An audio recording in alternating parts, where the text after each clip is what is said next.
بسم اللہ الرحمن الرحیم۔ السلام علیکم ورحمۃ اللہ وبرکاتہ۔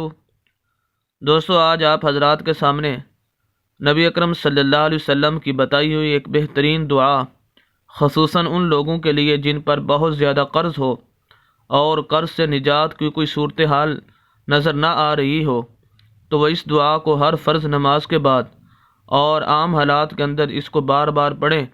انشاءاللہ اس کی برکت سے اللہ رب العزت اس کا قرض اتار دیں گے اور کوئی ایسی صورتحال پیدا فرما دیں گے کہ اس کے لیے قرض اتارنا آسان ہو جائے گا۔ اور فرمایا آپ صلی اللہ علیہ وسلم کا حضرت علی رضی اللہ تعالیٰ عنہ سے فرمایا تھا کہ اے علی، اگر تم پر جبل سیر، جو ایک علاقے کے اندر پہاڑ تھا، اس کے برابر بھی قرض ہو تو بھی اللہ تعالیٰ اس دعا کی برکت سے تیرے اس قرض کو اتار دیں گے۔ چنانچہ حضرت علی رضی اللہ تعالیٰ عنہ کے پاس ایک غلام آیا جس نے اپنے مالک کے ساتھ وعدہ کیا تھا کہ میں تجھے اتنی رقم دے دوں گا اور تو مجھے آزاد کر دے گا۔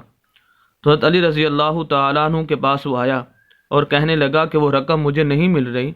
تو حضرت علی رضی اللہ تعالیٰ عنہ نے فرمایا کہ میں تمہیں ایک ایسی دعا سکھاتا ہوں جو نبی اکرم صلی اللہ علیہ وسلم نے سکھائی۔ تو حضرت علی رضی اللہ تعالیٰ عنہ اس کو پھر یہی دعا سکھائی۔ وہ دعا کیا ہے؟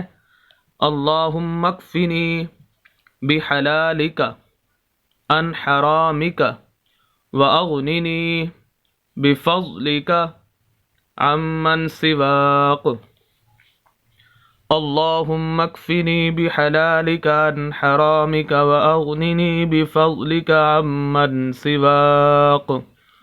اس کا ترجمہ یہ ہے، اے اللہ، تو مجھے اپنی حلال کردہ چیزوں کے ساتھ اپنی حرام کردہ چیزوں سے کافی ہو جا، اور مجھے اپنے فضل سے اپنے سوا ہر کسی سے بے نیاز کر دے۔